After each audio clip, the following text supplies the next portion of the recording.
The Radio Wammo Breakfast. The voice of the creative economy. With Vincent Heeringa. Certainly is, from Idealogue magazine, Good magazine, all sorts of other magazines as well. G'day there, Vincent. Good morning, Wammo. How are you? I'm very well, thank you.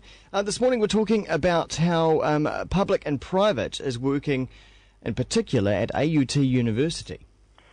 Yes, there was some fashion for a while to talk about public-private partnerships as a kind of a way of funding, I suppose, new infrastructure and big projects that are possibly beyond the reach of government to do just by itself, or beyond the reach of private to do. And I'm talking about public infrastructure like roading, bridges, telecommunications. And we see a few of these things, such as the broadband project, rollout project that the government is largely funding but will be built by telco providers. That's not a particularly good example because there's not a lot of shared risk from the private sector. It's mostly funded by the government. What about the toll road heading north of Auckland? Would that be an example? That's not a bad example, I suppose. It's a pretty basic example. It's not particularly innovative approach. No. But there is a project on the north shore of Auckland. AUT University has been plugging away, and I have to declare an interest here. I have helped with writing some of the fundraising documents and some of the proposal documents around this. But that's how I've got to know about this quite amazing project. Yep. And it's a really good example of where government and private sector can collaborate to create a real benefit and an asset for the city. So in 2000,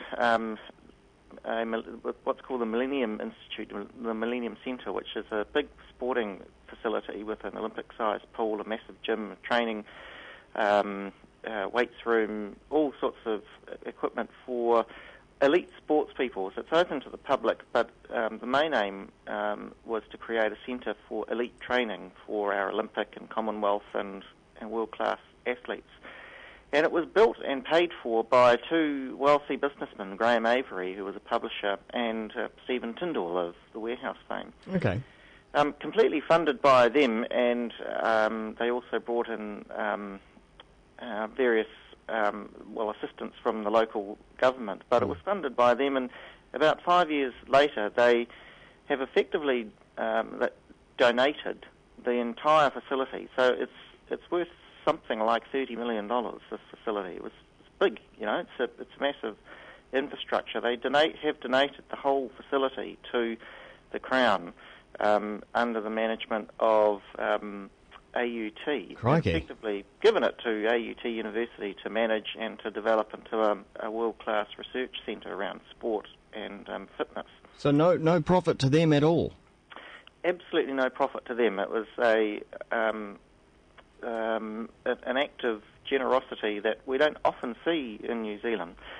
And so this trust now, that is a joint venture between AUT and the Millennium Institute itself, is now on its next round of fundraising to develop parts of the facility. And I think what they're focusing mostly on now is building.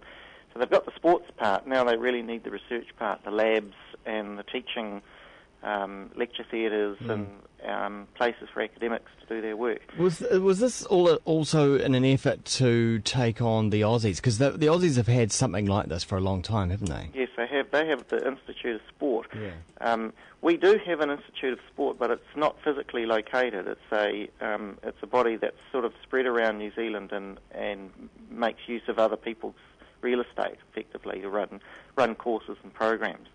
And it partners with the likes of Otago Uni and Auckland Uni to deliver those programs. But yeah, this is exactly the pitch that since the Australians built that Australian Institute of Sport, they have succeeded in winning more medals and performing better on the world stage. And so this is in many ways an attempt to meet the Aussies at their game and lift the quality, I suppose, of intelligence around sport.